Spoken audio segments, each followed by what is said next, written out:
강의의 말씀, 오늘은 24번째 말씀이 되겠는데요. 지금까지 사도 베드로는 남편의 역할, 또 아내의 역할에 대한 말씀을 했습니다. 특별히 지난주에는 우리가 그 남편의 역할에 대한 말씀을 들은 잠깐 복습하면은 우리 남편들은 지식을 따라 아내와 동거할 것이라 그렇게 말씀을 했습니다. 우리가 이 지식을 따라라고 하는 말은 아내에 대해서 하나님께서 뭐라고 말씀하시는지 우리가 잘 알고 아내를 대해야 된다. 첫째는 그 아내는 연약한 그릇이라고 말씀하셨습니다. 그래서 깨지기 쉬운 거죠. 우리 영어로 말하면은 fragile이라는 의미로 우리가 생각할 수 있는데 깨지기 쉽습니다. 그렇기 때문에 우리가 그런 아내를 생각하면서 대하지 않으면은 아내는 육체적으로도 또 정서적으로도 또 영적으로도 깨질 수 있다. 이것을 알고 아내와 동거를 해야 된다. 두 번째는 아내는 생명의 은혜의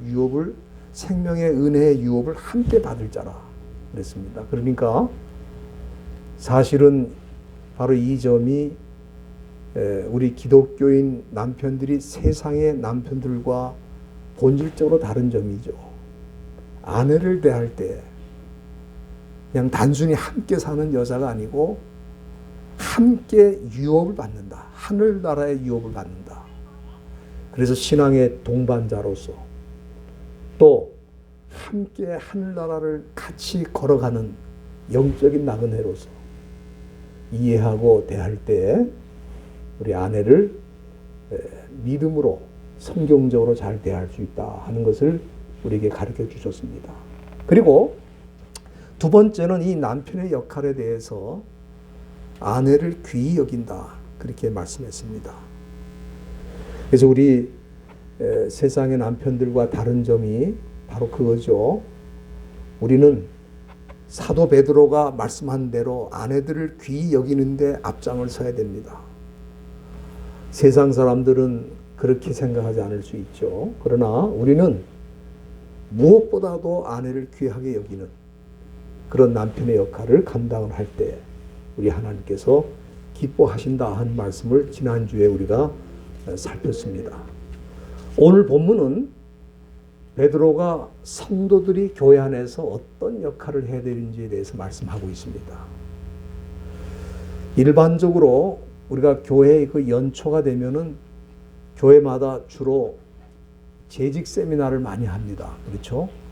우리 교회는 옛날부터 재직 세미나를 거의 안 하는 교회로 그렇게 알려져 있습니다만은 사실 이 재직 세미나를 해도 그때뿐이고 사실은 재직 세미나에서 들었던 그 말씀대로 살기가 너무 어렵습니다. 만약에 이 재직 세미나에서 가르쳐 준 대로 우리가 실천하려고 하면은 아마 대부분의 성도들이 교회 안에서 거의 삶을 보내야 될 정도로 그렇게 해야지만 그 재직 세미나의 말씀 배운 대로 우리가 살 수 있는 거 아닌가 그렇게 생각이 됩니다.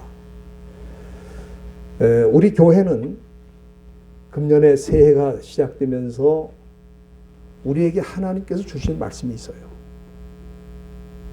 첫째는 교인들이 세상에 나가서 어떻게 살아야 되는지, 교회 안에서 어떻게 살아야 되는지가 아니라 세상에 나가서 어떻게 살아야 되는지.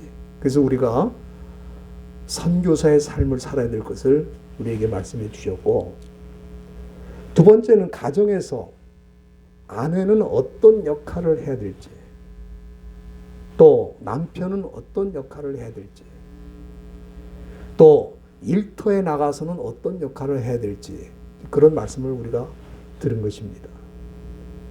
저는 우리 믿는 사람으로서 또 교회 일꾼으로서 무엇보다도 중요한 공동체가 가정이라고 생각합니다. 그래서 어떻게 보면은 재직 훈련은 가정에서 어떻게 삶을 보내야 되나, 또 일터에서는 어떤 삶을 보내야 되나, 이거를 많이 훈련시켜야 됩니다.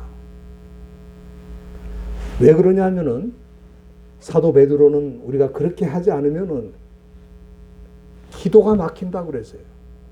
기도가 막힌다. 남편이 남편의 역할을 잘하지 못하면 기도가 막힌다고 그랬어요.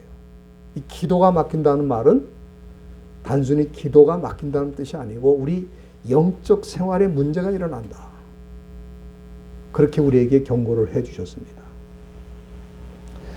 그리고 우리가 그 디모데전서 3장 5절에 보면은 우리가 이렇게 가정을 잘 유지하고 다스려야 되는 이유가, 사도 바울은 자기 집을 잘 다스릴 줄 모르면 어떻게 하나님의 교회를 돌아볼 수 있느냐, 그런 말씀을 주셨습니다.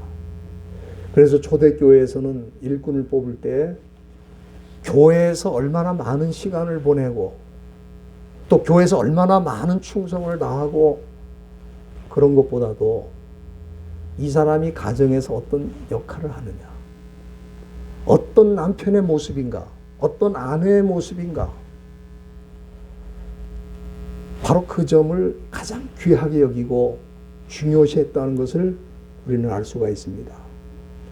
오늘 본문에 보면은 성도들이 교회 안에서 어떤 역할을 해야 되는지에 대해서 우리에게 가르쳐주고 있는데, 사도 베드로는 우리에게 굉장한 일을 많이 하라고 말씀하지 않고 있습니다.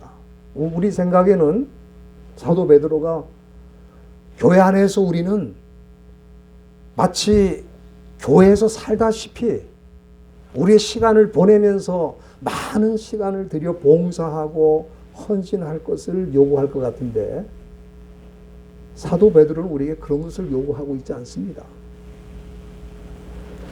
성도들이 교회 안에서 해야 되는 가장 중요한 역할에 대해서 오늘 본문 8절에 보면은 마지막으로 말하노니 너희가 다 마음을 같이 하라 그랬어요. 그러니까 성도들이 교회 안에서 해야 되는 가장 중요한 역할은 뭡니까? 마음을 같이 하는 겁니다. 마음을 같이 하는 거예요. 이 마음을 같이 한다는 이 말은 우리 헬라 말로 호모프론이라고 그러는데, 이 호모프론이라고 하는 말은 두 단어로 된 합성어입니다. 먼저 그 앞에 나오는 호모라고 하는 그 뜻은 뭐냐면 함께라는 뜻이죠. 함께라는 뜻이에요. 그 다음에 이 프렌이라고 하는 이 단어는 뭐냐면 마음을 말하는 거예요. 그래서 이 문자적으로는 같은 마음, 같은 생각을 가지라 그런 뜻입니다. 성도들이 교회 안에서 해야 되는 가장 중요한 역할이 뭐냐? 마음을 같이 하고 같은 생각을 가지고 교회 생활하는 거예요.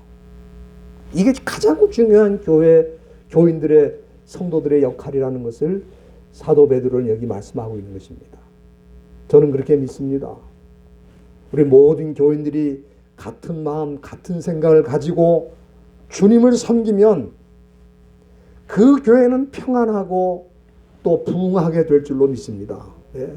이것이 안 되면은 아무리 사람이 많이 모여도 교회는 어려움을 당하고 또 일을 많이 해도 교회는 무너지는 것입니다.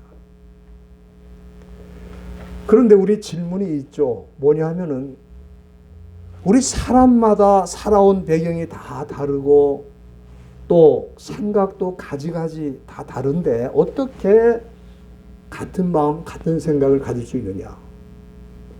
우리 인간적으로 보면은 이거는 불가능한 일입니다. 우리 가정에서도 아내와 남편 단 두 사람인데도 불구하고 하나가 되는 게 힘들어서 서로 헤어지잖아요. 그렇지 않습니까? 그런데 다양한 사람이 모인 교회가 어떻게 하나의 마음, 하나의 생각을 가질 수 있느냐? 사도 베드로는 우리에게 같은 마음을 가지라고 했는데 그게 어떻게 가능한가? 저는 성경이 불가능한 것을 우리에게 명한다고 저는 생각하지 않습니다. 불가능해 보여도 그것이 가능하기 때문에 우리에게 명령을 한다고 저는 생각을 해요. 그러면은 이게 어떻게 가능한가?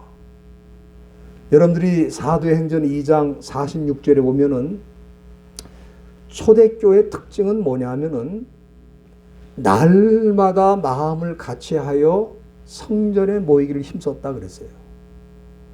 그러니까 교회 성전에 모이는 게 중요한 게 아니고 마음을 같이 해서 모였다 그랬어요. 그러니까 그것은 실질적으로 일어났던 일입니다. 우리 생각에는 많은 사람, 다양한 사람이 모이니까 하나 되기가 힘들다. 그렇게 생각할 수 있어도 초대교회는 그들이 모일 때에 마음을 같이 해서 모였다. 그렇게 분명히 말씀했습니다. 그런데 그들이 그렇게 마음이 하나가 돼서 같이 모일 수 있었던 이유가 뭔가? 저는 두 가지가 있다고 생각합니다. 첫째는 여러분들이 사도행전 2장 4절을 다 보시면은 거기에 그들이 다 성령의 충만함을 받았다 그렇게 말씀했어요. 그러니까 사실 그들이 하나가 될 수 있었던 비결은 성령께서 사람들의 마음속에 충만하게 역사할 때 성령은 일치의 영이시거든요. 하나 되게 하시는 영이라 이 말이에요. 그래서 어떤 역사가 일어났습니까? 사실 그 당시 그 오순절에 모였던 사람들은 다양한 나라에서 온 사람들이었습니다. 언어도 다 달랐어요. 그런데 성령이 역사하실 때에 방언의 역사가 일어났잖아요. 이 방언이라고 하는 것은 우리가 생각하는 그 영적인 기도의 차원의 방언이 아니고 사도 베드로가 말씀을 전할 때 사람들이 다 자기의 언어로 그 말씀을 들을 수 있었다 이 말. 그게 왜 그렇습니까? 일치의 영이신 성령께서 역사하실 때 언어가 통일이 된 거예요. 언어가. 그렇다면은 우리 마음이 하나 되고 생각이 하나 되는 것도 성령께서 얼마든지 역사하셔서 가능하게 될 줄로 믿습니다. 그래서 그들이 하나가 돼서 성전에 모이기를 힘썼다. 그렇게 말씀하고 있는 거예요.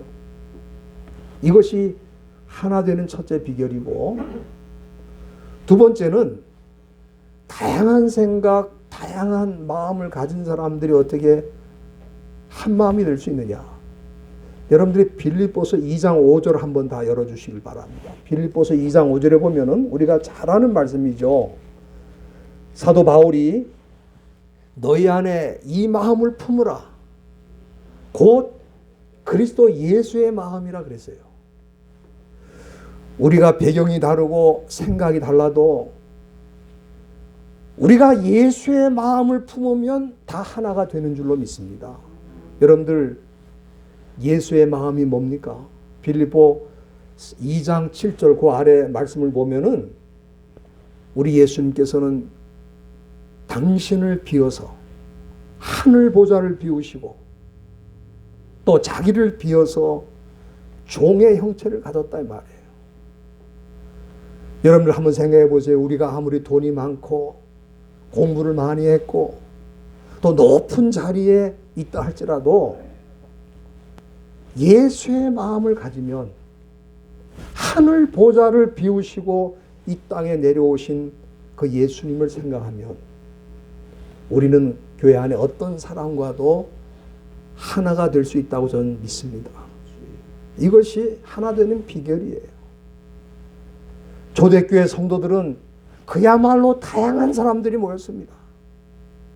그러나 성령이 역사하시고 또 그들이 예수의 마음을 가질 때 그 모든 다른 것을 극복하고 주님 안에서 하나가 됐다 이 말이에요. 오늘 본문으로 돌아와서 우리가 교회 안에서 이렇게 마음과 생각이 하나 되면 어떻게 되는가? 이 8절 중간 여러분들이 본문 보시길 바랍니다. 8절 중간에 보면은 제율하며 형제를 사랑하며 불쌍히 여기며 겸손하며 그랬어요. 여기 체휼하다. 요즘 뭐 우리가 쓰는 말은 아닙니다. 아마 체휼하다는 그 표현이 성경에서만 나오는 것 같아요. 제가 다른 한국말로 된 책에서 체휼하다는 표현을 제가 발견한 적이 없어요. 이 성경에만 나오는 단어인데, 우리가 이 헬라 말로는 순파테스라 그래요. 영어에서는 이걸 심퍼티라고 하는, 동정하다는 말로 이렇게 번역을 했는데, 저는 그건 약한 번역인 것 같습니다. 약한 번역이에요. 이 순파테스라고 하는 말은, 그 숨이라고 하는 말은 그 함께라는 뜻이거든요. 그 다음에 이 파테스라고 하는 말은 파스코라고 하는 동사에서 온 것인데, 이 파스코는 뭐냐면은 suffer, 고통을 당하다는 뜻입니다. 고통을 당하는 거예요. 그러니까 이 말의 뜻은 뭐냐면 함께 고통을 당하다. 그러니까 우리 영어에서 sympathy라고 하는 말로 동정하다는 그런 뜻으로 번역을 했지만 그건 약하다 이 말이에요. 함께 고통을 당하는 게 체휼이에요. 체휼. 성도들이 마음과 생각이 하나가 되면은 어떤 현상이 일어나느냐. 교회 안에서 형제나 자매가 고통을 당할 때 그것이 나의 고통으로 느껴지는 거예요. 그것이 성도의 역할입니다. 봉사를 많이 하고 헌금도 많이 하고 직분을 갖는 것도 다 중요하지만 다른 성도가 고통을 당할 때 그것이 나의 고통으로 느껴지지 않는다. 그것은 교회 공동체로서의 특징을 상실한 거예요. 여러분들 우리가 성경을 보면은 우리의 고통과 약함을 체휼하셨던 분이 누구냐? 바로 예수님이십니다. 여러분들이 히브리서 4장 15절 한번 다 열어주시길 바랍니다. 히브리서 4장 15절 그 앞에 4장 15절 보시면은 우리에게 있는 대제사장 예수님을 말씀하는 거죠. 우리 예수님은 우리 연약함을 체휼하지 아니하는 자가 아니오 그랬어요. 여기 부정이 두 번 나오죠. 네? 체휼하지 아니하는 자가 아니오. 부정이 두 번 나오면 뭡니까? 강한 긍정이죠. 강한 긍정. 예수님은 체휼하셨다는 걸 강조하는 거예요. 뭘 체휼하셨다고요? 우리의 연약함을 체휼하셨다 그랬어요. 바로 우리 예수님이 그렇게 대제사장으로 우리의 연약함을 체휼하신 분이에요. 그래서 우리를 살리고 우리를 회복시키기 위해서 십자가에 달리신 것입니다. 우리가 이렇게 마음이 하나 되고 생각이 하나 되면 교회 안에 다른 성도들의 상황과 형편을 생각하면서 특별히 고통당하는 자에 대해서 함께 고통을 느낄 만큼 그렇게 하나가 되는 거예요. 그 다음에는 거기 본문 말씀 8절을 보시면은 형제를 사랑하게 되고 또 불쌍히 여기게 되고 겸손하게 된다 그랬어요. 이것이 성도의 역할의 전부예요. 사도 바울이 우리에게 큰 거 하라고 그러는 게 아니고 교인들의 성도들의 역할의 첫 번째는 마음이 하나 돼서 서로의 아픔을 체휼하고 그리고 불쌍히 여기고 사랑하고 겸손하게 사는 것이 우리 성도의 역할이다. 여기 불쌍히 여기다는 이 표현도 사실은 정확한 번역이 아닌 것 같아요. 유스플랑크노스라고 하는 말이 유라고 하는 말은 그 좋다는 말이거든요. 그리고 스플랑크 이거는 뭐냐면은 사실은 마음이라는 뜻입니다. 마음. 좋은 마음을 갖는 이 불쌍히 여기다는 말은 좋은 마음으로 성도를 대하는 거예요. 우리가 성도를 대할 때 좋은 마음으로 대하는 게 성도의 역할이에요. 우리가 교회 안에서 성도를 대할 때 서로 악한 마음을 가지고 또 서로 분열이 돼서 적으로 생각하고 만약에 그런 현상이 교회 안에 있다. 그거는 교회의 모습을 가진 종교단체지 진정한 교회는 아니다 이 말이에요. 그럼 교회는 뭐냐? 교회는 좋은 마음으로 성도를 서로 대하는 거예요. 그 사람이 돈이 있든지 없든지 배웠든지 못 배웠든지 옷을 잘 입었든지 못 입었든지 우리가 성도를 대할 때 그 사람을 편견 없이 좋은 마음으로 대하는 게 성도의 역할이라. 불쌍히 여긴다는 뜻이 바로 그겁니다. 그리고 겸손하게 된다. 겸손하게 된다. 여러분들 이거 굉장히 중요한 말씀이죠. 그러니까 이 교회는 겸손의 공동체입니다.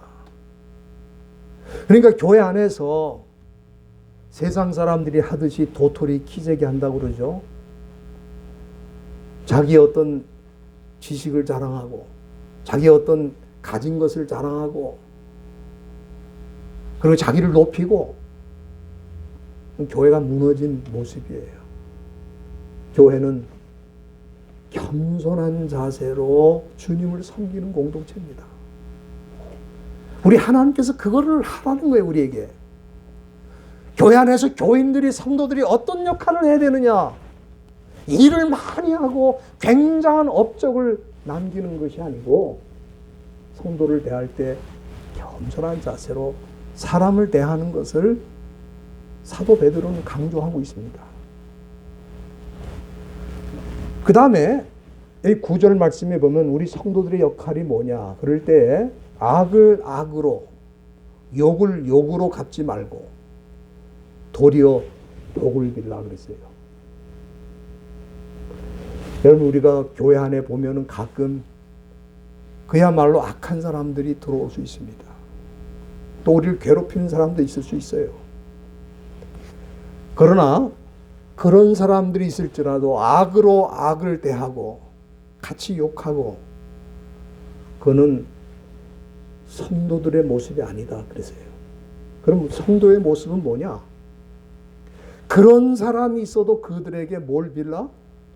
복을 빌라 그랬어요. 복을 빌라. 우리가 이것이 쉬운 일이 아닐 수도 있습니다. 나한테 악하게 대하는 사람, 또 나를 경멸하는 사람, 나를 무시하는 사람에게 내가 어떻게 복을 빌 수 있을까? 여러분들, 저와 여러분들은 하나님께서 우리를 축복의 통로로 세우신 것을 믿으시길 바랍니다. 여러분들, 하나님께서 아브라함을 부르셨을 때 창세기 12장에 보면은 아브라함을 복의 통로로 세우셨어요. 그래서 아브라함이 가는 곳마다 사람들이 그를 통해 복을 받았습니다. 우리 하나님께서 아브라함에 대해서 중요한 역할을 분명하게 보여주셨어요. 여러분들이 성경 창세기 12장 한번 보시길 바랍니다. 창세기 12장 우리가 잘 아는 말씀이지만 한번 열어서 같이 보시겠습니다. 거기 12장에 보면은 우리가 잘 아는 말씀이죠. 2절 말씀에 내가 너로 큰 민족을 이루고 내게 복을 주어 내 이름을 창대케 하리니 너는 복의 근원이 되라. 여기 복의 근원이 된다 그러니까 우리가 오해해서는 안 됩니다. 이 복의 근원이라는 말은 복을 만드는 사람이 된다 그런 뜻이 아닙니다. 복은 우리 하나님이 주시는 거예요. 내가 복을 만들어내는 사람이 아니에요. 그러면 복의 근원이라는 말이 뭐냐? 하나님이 너에게 주신 복을 다른 사람에게 나누라 그런 뜻입니다. 그게 뭡니까? 축복의 통로죠. 우리는 통로예요. 우리가 받은 복을 다른 사람에게 전달하는 역할을 하는 거예요.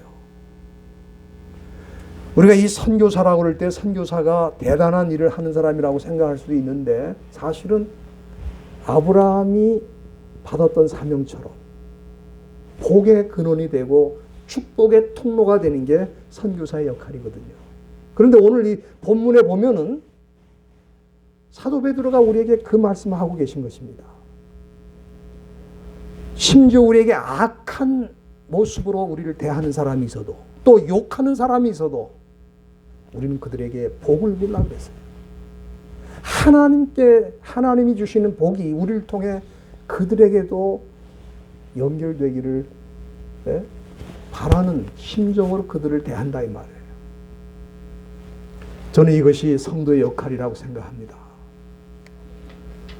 우리가 이렇게 축복의 통로로 살게 되면은 오늘 본문 9절 끝에 보면은 복을 유업으로 받는다 그랬어요. 이 복을 유업으로 받는다는 말은 장차 하나님 나라를 상속으로 받는 것을 뜻하는 것입니다. 우리가 하나님 나라에 들어가는 걸 의미하는 거죠. 우리는 이 세상에서 축복의 통로가 되어서 많은 사람들에게 우리가 받은 복을 나누어주고 전달하고 그렇게 살다가 언젠가 우리 하나님의 나라에 들어가서 하나님 앞에 서는 것입니다. 이것이 공동체 안에서 성도가 해야 되는 역할이라 이 말이에요. 오늘날 이 시대 많은 성도들이 마치 자기가 교회를 안 나오면은 그 교회가 무슨 망할 것 같이 말이죠. 나 이 교회 더 이상 안 나옵니다. 그렇게 말하는 분들이 있어요. 그래서 아주 툭하면은 교회 안 나온다고 목사를 협박하는 교인들이 많이 있어요. 여러분들, 교회는 그런 사람이 이끌어가는 교회가 아닙니다. 저는 우리 교회에 참 감사한 게 뭐냐면 무슨 재벌 같은 사람이 나오지 않는 것 좀 감사해요. 왜? 그 재벌 같은 사람이 나오면은 자기가 뭐 교회를 혼자 다 맡아서 이끌어가는 것으로 착각할 수 있다 이 말이에요. 또 그런 사람이 안 나오면은 목사가 얼마나 염려가 되겠어요. 여러분들, 교회가 만약에 그렇다면 나는 목사는 나가서 재벌 상대로 전도하면 되는 거예요. 왜? 그런 사람 몇 사람만 있어도 교회가 되니까. 여러분들, 교회는 하나님께서 친히 움직이시는 공동체인 줄로 믿습니다. 내가 아무리 충성을 다하고 일을 많이 한다고 해도 우리 교회의 결론은 하나님이 내리시는 거예요. 하나님이 역사하시는 겁니다. 그러면 우리의 역할은 뭐냐? 우리의 역할은 오늘 본 말씀 그대로입니다. 마음이 하나 되는 거예요. 생각이 하나 되는 거예요.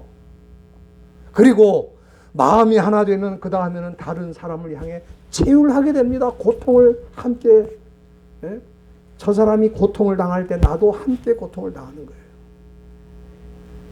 그리고 형제를 사랑하고 불쌍히 여기고 겸손하고 욕하는 사람이 있어도 나는 축복의 통로로 사는 거예요. 얼마나 중요한 말씀을 여기 하셨습니까? 저는 우리가 이 베드로전서 쭉 강해하지만 저는 강해 설교할 때마다 느끼는 게 뭐냐면 강해 설교는 본문을 따라가는 거잖아요. 우리 생각을 따라가는 게 아니고.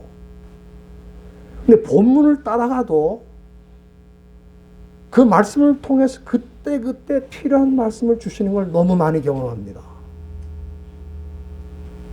우리가 연초가 돼서 어떻게 2022년을 살 것이냐 할 때 첫째 우리에게 좋은 남편이 되고 또 좋은 아내가 되고 좋은 교인이 되라는 거예요.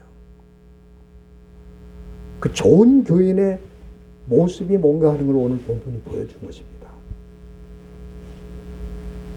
금년에 우리 한 해 우리 하나님이 허락하셨습니다. 금년 이 한 해 동안 우리는 하나님이 우리에게 주신 복을 나누어주는 축복의 통로로서 사람들마다 어디 가든지 간에 축복의 통로의 역할을 감당하는 귀한 한 해가 될 수 있기를 주님의 이름으로 간절히 바랍니다. 기도하시겠습니다.